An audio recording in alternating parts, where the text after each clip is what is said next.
And it was, you felt that the momentum of the opera forward was being sliced at the end of every scene, and you had to really restart the opera. So you lost the forward momentum.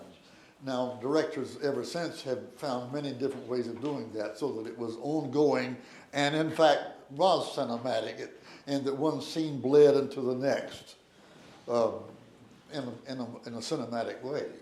And really, with Susanna, you were not only really kicking off an extraordinary period, which continues today, of American opera, but also you were inaugurating a new kind of American singer-actor, because the school of opera singing wasn't, at the time, conducive to the kind of work that you were doing.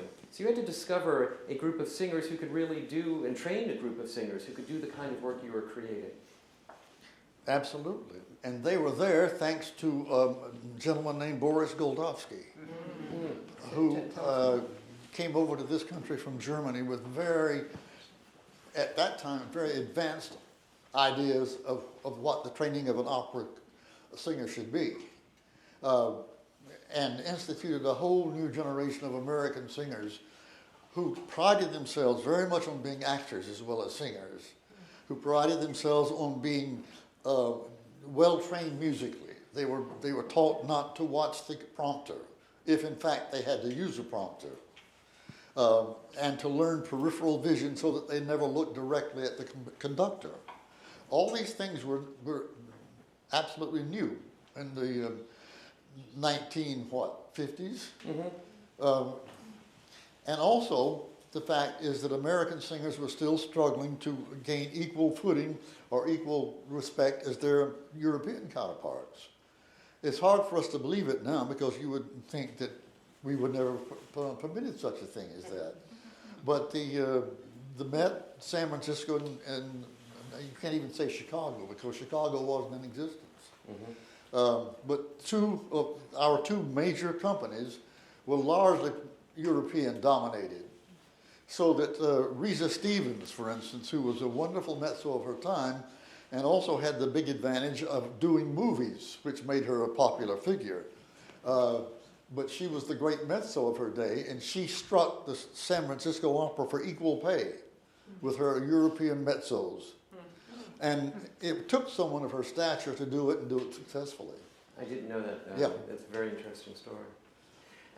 So here you have Susanna, you have a success, City Opera. But enough can't be said about the singers, because Susanna is no good, considerably less effective. So you had Phyllis Curtin, Norman Schlegel, Richard Castley. Oh my goodness. Yeah.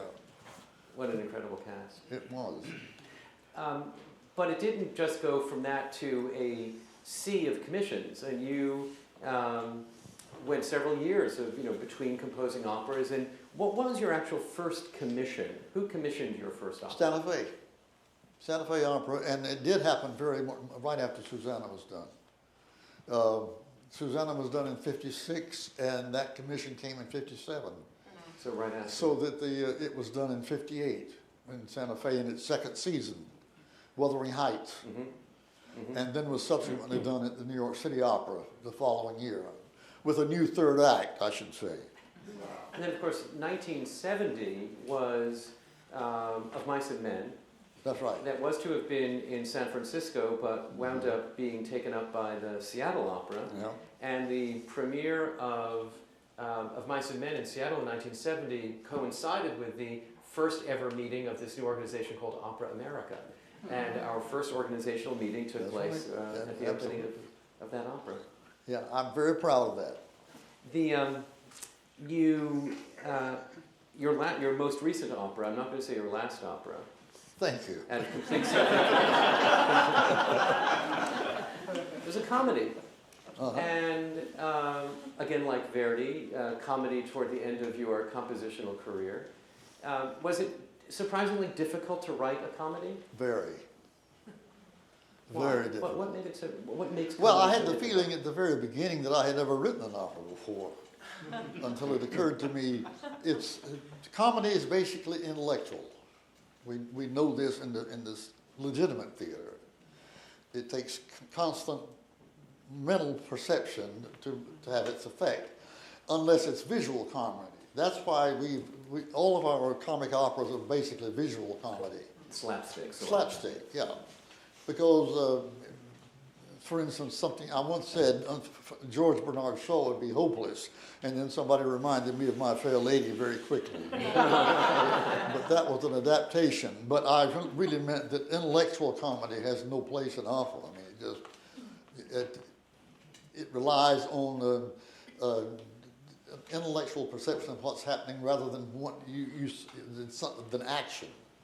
One of the two basic ingredients of good opera is action on the stage, and Puccini is quoted as having said that a good libretto should be able to be understood by a deaf person, which is it may be a little extreme, but it's basically absolutely true. So that opera is the action forwards everything that you see on the stage, and so in the opening of the beginning of my opera called Sassy Tree, there's no strong emotional content. It's another day in the life of, this little town. So you have to write really underscoring music. There's where the background and movie music finally came to my rescue. But as soon as I hit the first aria and the very first serious moment, I thought, I know how to do this. After all.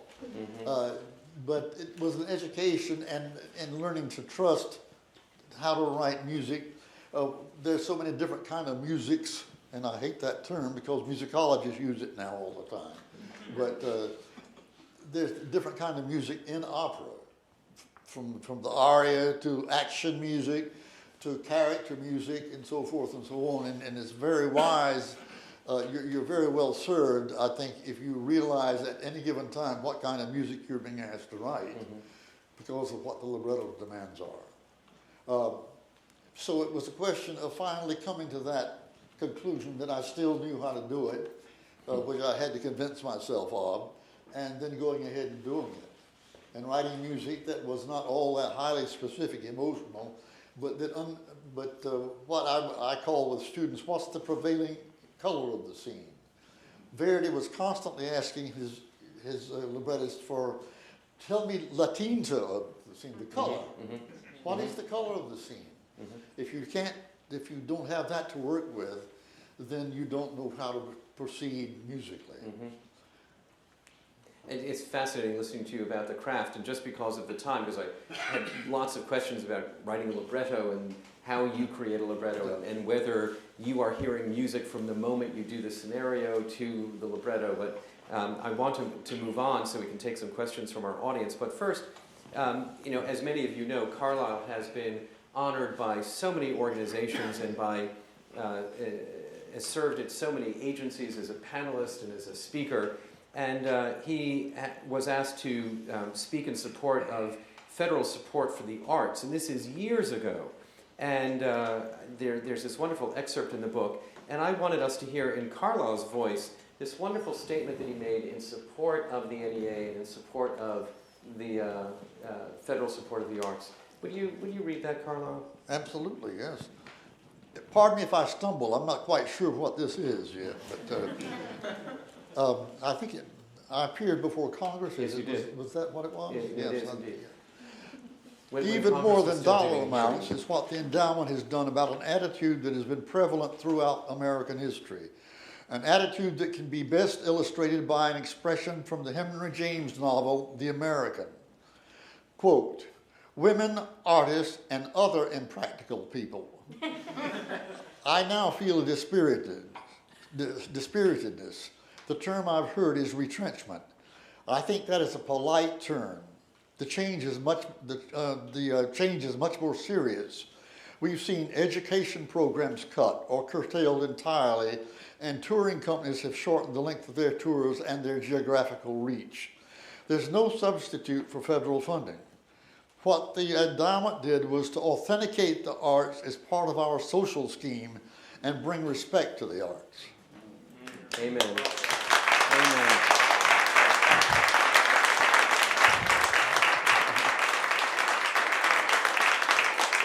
if Congress had hearings about the arts any longer, we would invite you to be a part of that. Now, you heard when I said that Carlisle's most recent opera, not his last opera, and he thanked me for that distinction, which for me is the same as Hillary Clinton saying she's going to think about running for president in 2016. So I'm hoping that there is another opera in you, but I won't ask you to share any details about that. But there's something about your eternal youthfulness in the spirit that you bring to these conversations, to the opera companies you visit, and hopefully to the next opera in you that harkens back to a poem that was included in the book. And it's a family poem, and I wonder if you would tell us who wrote the poem and read it to us. This is a poem by my grandfather, who wrote these poems when he was at work, being the cemetery caretaker, and he would send them to his children and grandchildren. And I don't think this even has a title, but it's pretty obvious what it's about. He says, "Youth is not a time of life. It is a state of mind.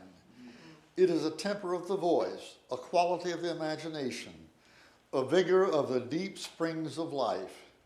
Nobody grows old by living a number of years. People grow old by deserting their ideals.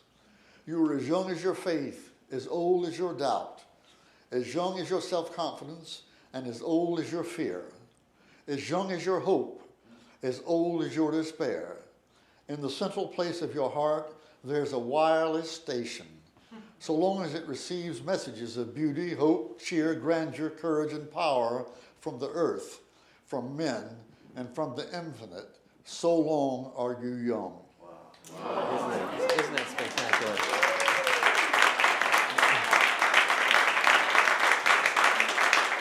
And when I read that, I thought it so described Carlisle that I wanted to conclude the formal part of our interview by having him read that statement that I think must be an animating philosophy that you think about from day to day. Yes, I think at my age you have to. Now, I wanted to see if there are any questions in our live audience or in our virtual audience. We have a few minutes, and I'm sure Carlisle would be delighted to field your questions. Any questions? Yes, ma'am, please. Stand up and ask your question. And it's really a pleasure to be here and meet you in person. I was wondering, in The Fugitives, what were the factors in The Fugitive that you learned from that created Susanna? I mean, what can you give any specifics as to what you thought didn't work in that opera that made Susanna so successful? I'm sorry, I'm hard of hearing, so I'm going to get that translated through. So, going back to The Fugitives, I'm sorry to say I'm bringing it up again. And a quick question. What is it that didn't work in The Fugitives that helped you learn that learning that you employed in Susanna? Basically that an opera libretto should be primarily moved forward through action and behavior and not through speech. Fugitives was endlessly talking. People just talking. It was like a soap opera, which I've always thought is a curious misnomer for what it is, because a soap opera is everything an opera can't be. The two old ladies sitting over the breakfast table talking endlessly, and you tune in and a week later and it's the same conversation. That's the antithesis of what opera can be. I think the most vivid way of introducing to someone about what a libretto is simply showing them the size of a libretto. If you look or go to an opera like Rosenkavalier, for instance, and you think this is endless, this is a 4 or 5 hour opera, and yet you look at the libretto and it's very thin. That tells you a great deal what's in an opera libretto and what opera libretto writing requires in terms of absolute, what's the word I'm looking for here? Compression. Everything has to be highly compressed, and there's no room for just expansive intellectual discourse or anything of that nature. It's all about feeling and action. Passion and action are your two basic ingredients, I feel, in an opera libretto. And I feel that basically what an opera is, more than anything else, when I'm looking for a new libretto, I look for the first thing, is there crisis? Is there crisis? Because crisis elevates everything to the extraordinary. And the one thing you cannot have in opera is just another day. It is to be the day if something occurred. So those are the things, some of the things basically. I really basically had written a soap opera and set it to music. And the characters simply talk to each other. Sir, question. What has changed in the process of creating and composing for you between your first and most recent composition? What has changed for you in the process of composing between your first opera and your most recent one? Well, I think the compositional technique and style has changed, grown. I hope it still sounds like me. I think I'm not one of these composers who disavows earlier works because you don't sound that way anymore. To me, that was me at a certain point in my life, and that reflects my own artistic sympathies and what moved me, what stirred me. What is added to that, because that has to continue to be your motivation, but you develop a great deal more skill, compositional skill, and which means that you can certainly undergird a libretto with music that's more interesting and also perhaps more apt in terms of suggesting characters or dramatic scenes. So it's a question of just of what you value from the experience you have with it and what you learn from it. And I think the important thing is to make yourself as conscious as possible, because nobody started me out by telling me what was in a libretto. There's, first of all, very few good references for this. And usually they have to do with the musical theater rather than opera. But if you want to study, go back and look at the correspondence between Strauss and Hofmannsthal, or Verdi and his various librettists, and you'll get a fairly good idea that it's a very strict discipline, and it's very, very tough. And a librettist and a composer have to work very carefully together. I know when I first started my career, the old dean of American composers at the time was Douglas Moore, Ballad of Baby Doe. And he said to me, "Carlisle, you're so fortunate. You never have to quarrel with your librettist." Or do you? I said, well, I think you're right, thank you. I don't know what the other experience would be. I'm not sure I want to find out either. And if people ask me now, would you be willing to work with another librettist? And I'll just say no. I'd be far too cranky, I'm afraid. Other questions? As a follow-up to that, do you strive to create a Carlisle Floyd sound? Do you strive to create a Carlisle Floyd sound? I could probably do it for you.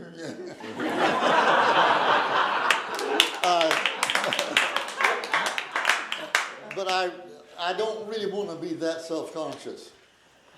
I want the music to be as free as it needs to be in terms of idiom. And if that idiom takes me into new pastures, so be it. I think there's nothing more exciting than looking for new sounds as a composer, instead of falling back into the same tried and true progressions or whatever. You have to constantly, I remember, this is before Mark so distinguished himself by taking over this, I guess it wasn't, Opera America, when I did the address. Oh, that was 1997. Yes. I introduced you. You introduced me, yes. You had just come on, I think. Oh, I'd been on for a while. I've been here forever. But I remember saying it, now I've lost my train of thought. The remarks in Miami, you made, no, it was in Philadelphia in 1997. Yeah. You made the opening remarks. Yeah. And now I can't remember what I was about to say. It'll come back to you. We have time for one more question. Is there one more question? Yes, in the back of the room. Susanna is such an iconic work, and I know probably every soprano sitting in this room would die at the ability to sing that role. And I was just wondering, after hearing so many different famous, non-famous singers sing this role, what's the voice that you envisioned when you originally composed and conceived the role? How would you describe it as far as timbre? And is there one specific singer that you've heard who you feel really captures the role in its entirety? What vocal timbre, when you were composing Susanna, Okay. what weight voice, what timbre, what color voice did you have in mind? It's been most accurately described as a butterfly voice, and I would go with that. Okay. A full lyric, in other words, soprano. It's frequently done by lighter voices, but they have a lot of problems when they get with the orchestra. I learned a great deal about writing with a soprano voice in that opera. It's a very difficult role because, first of all, some people describe it as a Salome role, in the sense that you're dealing with an 18-year-old heroine, but you give her the weight of a more mature voice. And when it gets to be too mature sounding, then you've I think, sacrificed the age of the character too much. But I would say that anything between a good, brilliant lyric soprano and a full lyric, I tell you, I think Renee Fleming does it as beautifully as anybody I've ever heard. That's the most ideal voice that I've ever heard for it, I think. Very full, creamy lyric sound with plenty of thrust. Great.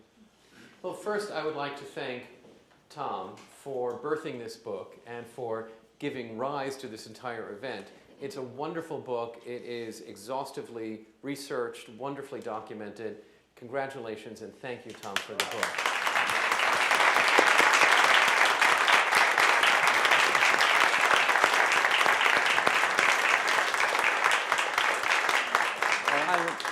I have to say ditto to all that because I had no idea what the book really would contain. I had only read the genealogy, and so it was with increasing delight that I read the book. And I think it's a major accomplishment. So thank you. It's pretty nice to hear from the person whose life you're recording. And then, in so many dimensions, as artist, as coach, as teacher, as friend, as incredibly warm human being who's given such gifts to this world, thank you, Carlisle, for being with us today. My Really pleasure. such a pleasure. Thank you.